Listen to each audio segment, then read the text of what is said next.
Today on the Stay at Home Chef, I'm showing you how to make chocolate ganache. This is the ultimate guide to chocolate ganache. I'll be showing you everything you need to know to make the perfect ganache, from choosing your chocolate to 5 different popular little variations and ratios, all the way through to troubleshooting. There are lots of different options when it comes to chocolate that you can use to make ganache. Chocolate chips are probably the most convenient, but you can also use melting wafers and chocolate bars, although this is the most expensive option. The most important thing is that you choose a high quality chocolate. You can see that I favor Guittard and Ghirardelli, but Lindt chocolate is also good and widely available. Inexpensive or low quality chocolate may have additives in it that prevent the ganache from setting up, so you want to use a good quality. Now, the first type of ganache that we're going to make is a traditional smooth 1-to-1 ratio ganache that's great for drizzling and drip cakes. This type of ganache has a 1-to-1 ratio. Chocolate chips are really convenient, but I'm first going to show you how to make it using the bars. Got 8 ounces of chocolate here, and I want to give it a rough chop. You need it to be in small pieces that will melt easier, and you can see why chocolate chips are a little more convenient. Then you'll transfer your roughly chopped chocolate to a small mixing bowl, and you want it to be either metal or glass. A soft chocolate ganache is a 1-to-1 ratio, so since we have 8 ounces of chocolate, you'll also need 8 ounces of heavy cream, or you can use whipping cream. Next, we need to bring this cream to a simmer. You can do this in the microwave or on the stove. So I'll pour this into a saucepan and heat it to a simmer over medium heat. You don't want to go much higher than medium. I just give it a little occasional swirl. Then once you see those bubbles forming on the edge, it's about to simmer and it'll rise really fast, so keep a close eye on it. Then we'll pour that hot bubbling cream right over our chocolate in the mixing bowl. We're gonna let this sit for about 3 minutes, and the heat from the cream is going to melt all of our chocolate. After about 3 or so minutes, you'll wanna grab a rubber spatula and start giving this a gentle stir. At first, it just kind of looks like muddied milk, but just keep stirring gently. It'll start coming together. And then you continue stirring until it comes together into one smooth ganache. So you can see there's a little bit of stripes there, but as I stir it, they disappear. You should end up with a nice drizzly chocolate ganache. And then you are ready to use your ganache. My favorite way to use a thin chocolate ganache is on a Boston cream pie. So I have layers of yellow cake sitting here with pastry cream in the center. And we can drizzle this ganache right on top. You can smooth it out or let it drip over the edges for a little bit of a drip cake. Next, I'm going to show you how to make a whipped chocolate ganache. This makes for a great frosting because it has a frosting-like consistency. You'll follow the same method as before, 1 part chocolate to 1 part cream. But once you hit this smooth ganache consistency, you'll want to cover your bowl and place it in the fridge for at least an hour. Of course, I already have one ready. I'm going to grab my hand mixer and get in there and start whipping.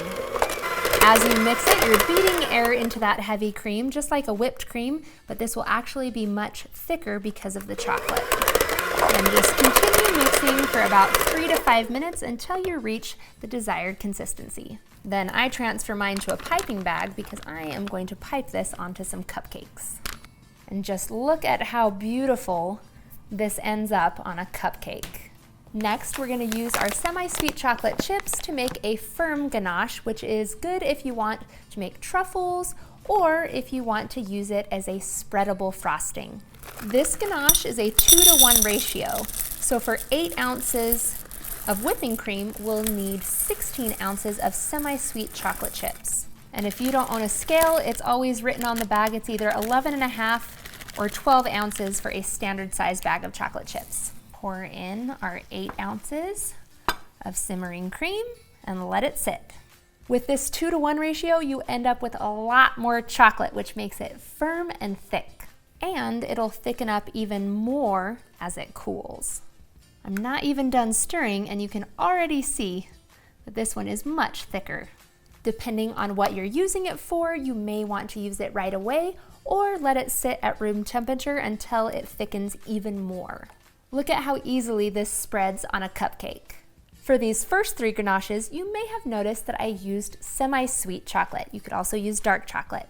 Next, I'm going to show you how to make it using milk chocolate, which requires a little bit of a different ratio.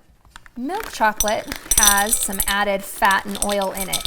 So for this, you'll need a 2.5 to 1 ratio, or you can go up to 3 to 1. So for 8 ounces of heavy cream, you'll need 20 ounces of chocolate chips. Then once again, we'll pour in our 8 ounces of heavy cream, but this time you'll notice that the cream doesn't completely cover the chocolate chips. So instead of just letting it sit, I use my rubber spatula to kind of tuck those chocolate chips down into that hot cream so they can melt. After about 3 minutes, the heat from the cream will melt the chocolate, and you'll just stir until smooth. You use this ganache in the exact same way, it's just a little more sweet for those who are not fans of dark chocolate. Next, I'm going to show you how to make it using white chocolate, which is a bit of a misnomer because it's not actually chocolate. With white baking chips or white melting wafers, you'll need to use a 3 to 1 ratio. I don't actually have enough white chocolate baking chips, so I'm going to add in the white melting wafers because you can combine them.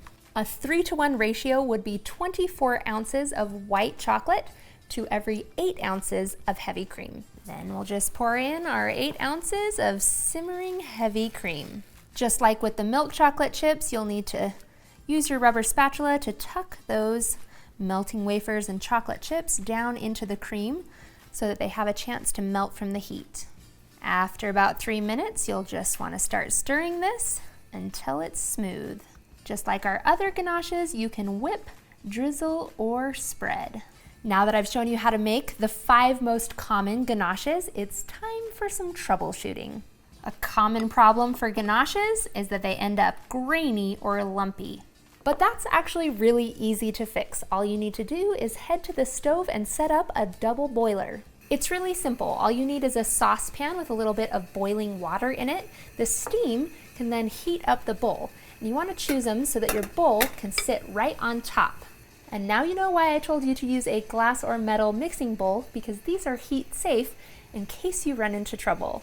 Now the important thing with double boilers is that the bottom of the bowl should not be touching the water. It should be sitting above, so it's just heated by steam. And then it's just a matter of stirring. Usually a ganache is grainy or lumpy because the chocolate didn't melt all the way.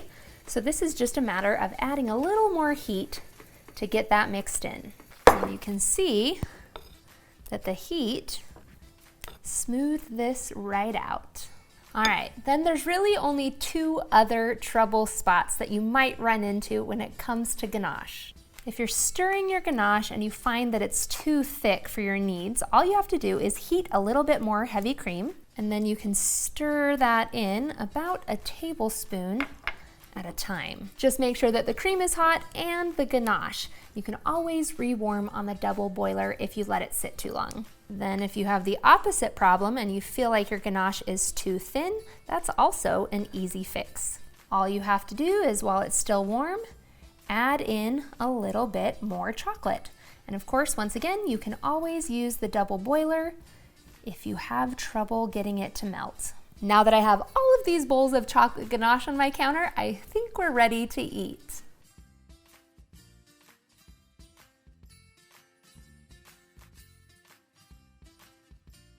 Thanks for watching. You can find the full written recipe in the video description. Be sure to subscribe, like, and follow, and check out the rest of my videos, where you can find hundreds of restaurant quality recipes you can easily make at home. See you later.